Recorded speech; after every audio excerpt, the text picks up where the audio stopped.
Our next speaker is Cassandra, accredited exercise physiologist from the University of Ballarat. Cass has commenced additional studies in dementia research through the University of Tasmania, and she's also a qualified practitioner in clinical Pilates. Cass has a keen interest in health and wellbeing of older people and enjoys working with people to help them reach their goals. After Cass's presentation, she will get everyone out of their chair and we're going to do a practical fitness exercise. So please give a warm welcome to Cass, our fourth speaker today.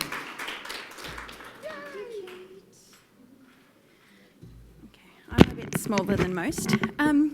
It's lovely to see you all here today, and after that presentation, wow, okay, big shoes to step in behind. So I'm here today to talk about the role of exercise in your health and well-being. And are we going that way? We're going that way, beautiful, okay. So just a bit of an overview of what I'm going to cover today. So what is exercise? What is physical activity? They're terms that are often presented to us, and there is a slight difference. And then there are some very often changeable guidelines that the Australian government has produced for us. And they're a really great resource about knowing how active we should be and also how we should limit our sedentary behaviours. And they do change as we age. And then I'm going to do a brief overview of what exercise is good for and just let you know it's pretty much everything. And then I'll get a little bit further into the role of exercise in the what we're thinking is more prevention and delayed onset of Alzheimer's and dementia, along with it as a tool for management of dementia and progression of symptoms, and then a little bit about exercise with stress and anxiety. So, what is the difference? So physical activity is your big, broad umbrella term. So any form of skeletal muscle movement is classed as physical activity. So it's things like vacuuming the house, your gardening, like at the moment, raking up the leaves because they seem to be falling faster than what we can pick them up. Walking, especially walking for transport, so going to the post office, walking to the shops, any form of social sport that we're all still doing, and general exercise. So exercise, especially in my field, is a much more specific term. It refers to a planned, structured, repetitive physical activity with the object to improve or maintain physical fitness and function. So in my role, that's allied health groups, and there's a few people here who I do recognise, and they've seen me running those. So your rehab gyms, the Caulfield program that they run at the hospital, community centres like what we run at JewishCare, along with the programs that are being run at your community gym, so the YMCA or GSAC. What are the guidelines? So 18 to 64, it's a really broad classification, but it's pretty much being as active as you possibly can. So any physical activity is better than doing none. And if you currently do none, starting somewhere is a brilliant place to start. Being active on most, preferably all days in some form is the goal. And we're also, this is the tricky one, hoping to accumulate somewhere between 150 and 300 minutes. So an hour and a half, what is that? Yeah, an hour, 2.5 hours is kind of the rough, which is the old gold guideline of half an hour on 5 days of the week. We also now know that if you can boost it up to a vigorous level, a level that makes you huff and puff a bit harder, we're seeing additional health benefits. And we also know, especially with women, we need to do some strengthening and some muscle building activities because of changes in our hormones as we age, and especially after menopause. We need to increase the muscle development so that we remain functional for longer. And there's been a big push for it recently. Sitting can kill you is the current one. So minimise the amount of time that you've spent sitting. And I know you've all been sitting for an extended period today, so we'll be up and moving soon. And if you are sitting, and especially if you're a desk worker, try and get up as much as possible. And then there's the older adult guidelines. So, again, no matter what age or health condition, physical activity has benefits. So older people should be active every day in as many ways as possible, doing a range of physical activities. So that will improve fitness, strength, balance, and flexibility. Again, we're trying for that 30-minute target of moderate level on most days. If older people have stopped, starting a new activity or exercise program is advisable, but again, seeking it through appropriate methods. And if you've been vigorously active, continue to do so because we still see the benefits. Rushing through, quick one, and good, it has covered it. So as we see activity levels decline pretty steadily as we age, we see the biggest change in women as we enter into later life, so over 75.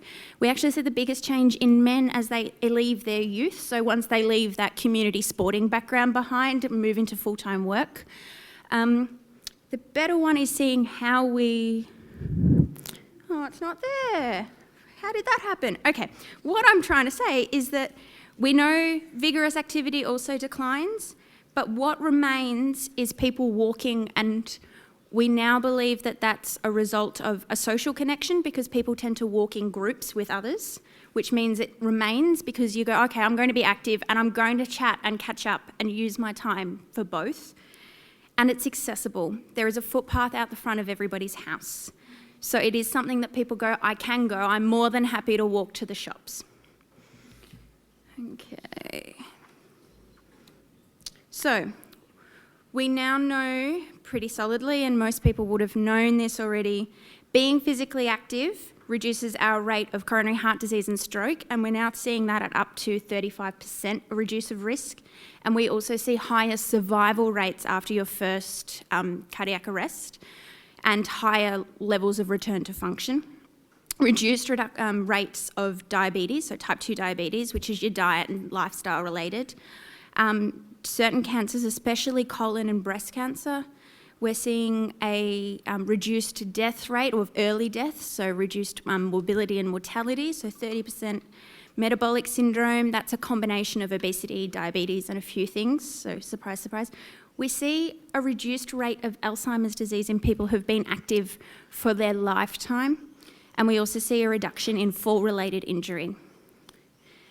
Exercise as treatment.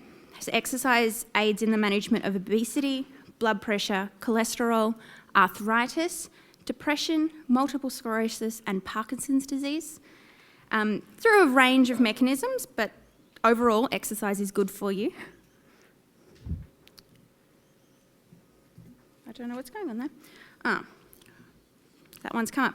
Basically, this was a slide that said that physical activity, and we now know that physical activity reduces your risk of developing Alzheimer's by around 22%. And that's, again, linked quite significantly to my next slide, that it is something to do with a lot of the modifiable risk factors that we know exist with, especially Alzheimer's and your vascular dementias, so cardiovascular disease, diabetes and cholesterol. We know if we can keep your circulatory system and your veins healthy, you're at a higher chance of staying healthy for a longer period. So, activity, and this is the broad classification of being active in as many ways as possible, so it's not structured, increases blood flow to your brain, which we see an increase in nutrients and oxygen going to your brain, so your brain actually functions better. An increase in grey matter, so that's your active and working part of your brain. Your frontal lobe, which is part of your executive functioning, and the hippocampus, and that's a big one in memory. So if they're at a higher volume, we see a decline, a later onset of dementia because of the reduced how to explain? So we see that the brain, if it's a higher volume to begin with and there's more synapses, you almost need a higher level of damage to start seeing a decline in function. So brain connectivity, and that's one which we see with neuroplasticity as a fancy term. So the more connections in your brain, the more pathways each bit of information has to travel on. We see reduced age-related changes. So age for age, the physically active person has a healthier looking brain under a lot of our brain scans. We see reduced amyloid plaque deposition, so that's a big one for your Alzheimer's disease. And we see amyloid and tau proteins reduced in cerebral spinal fluid. The big one, and the one that I'm here to sell to all of you and professionally, is that starting and maintaining an exercise program, regardless of your age, we expect to see an increase in brain volume and cognitive function. So, what do we know about managing symptoms of dementia with exercise? So, we're now seeing some pretty solid evidence that with mild cognitive impairments, we see improvements in cognitive function. With mild to moderate dementia, we're seeing a slowed progression of the disease so that people are living functionally for longer. So, as a therapist and very commonly working with people with dementia, the aims that we tend to discuss are improving quality of life and meaningful activity, improving or maintaining function so that people can do things for themselves rather than having other people rely on, because we see the associated frustration when people see that other people have to do everything for them. Managing your comorbidities and other health concerns, so any other cardiac or respiratory or physical function. And we're also aiming to reduce behavioural and psychological symptoms of dementia. So that's maintaining circadian rhythm and reducing sundowning. There's some pretty solid evidence coming through that any form of exercise has an effect on behavioural symptoms of depression, and that's expected to come through that we're maintaining a routine and actually expending energy so that coming later in the day your body actually feels fatigued. And moving on, because I know we're running a little bit behind. So exercise for stress, anxiety and depression. Exercise and physical inactivity, it's a big term and it's a big risk factor for a lot. But physical activity is a modifiable risk factor for depression. And we know that it is, as a treatment, an effective supplement to treatment for mild to moderate depression. That's what happens when you put 2 Ds in a presentation. And we also see a pretty immediate reduction in in anxiety and stress levels as soon as exercise is commenced. We also see a reduced rate of relapse, so where people may have 1 or 2 episodes, the relapse to that 3rd or 4th is reduced with regular physical activity. However, exercise should not replace standard treatment. It should be an adjunct to. Every person's depression is different and requires a completely different management. In adults, we see that any form of activity appears to be effective, and the key is finding something that you enjoy. If you seek enjoyment out of your activity and reward, we have brilliant links with improvements in depressive symptoms.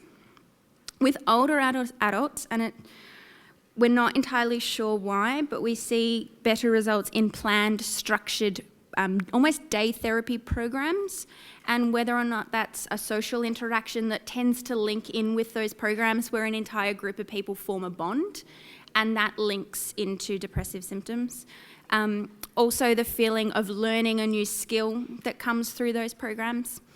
But again, it's finding an activity that is enjoyable, that can be maintained and can translate into life. So,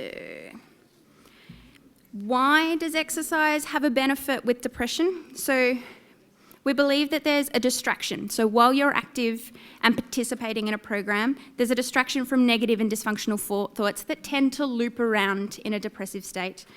There's a social interaction for most activities. Most people link with others to complete an activity. Not too many people really complete an activity on their own. Even if you're going to the gym, you have a connection with someone who's behind the desk, or there's that person that always uses the treadmill beside you. An interruption to the spiral of fatigue, inactivity, and loss of fitness. So if we know we lose fitness, we get tired. If we get tired, we tend to not want to do anything, and it goes round and around, and I'm sure without depression, we've all experienced that when life gets really busy. Exercise itself has a really immediate release of endorphins, so the happy chemicals in your brain. We see neurogenesis, which is again generation of brain cells, so your brain functions better.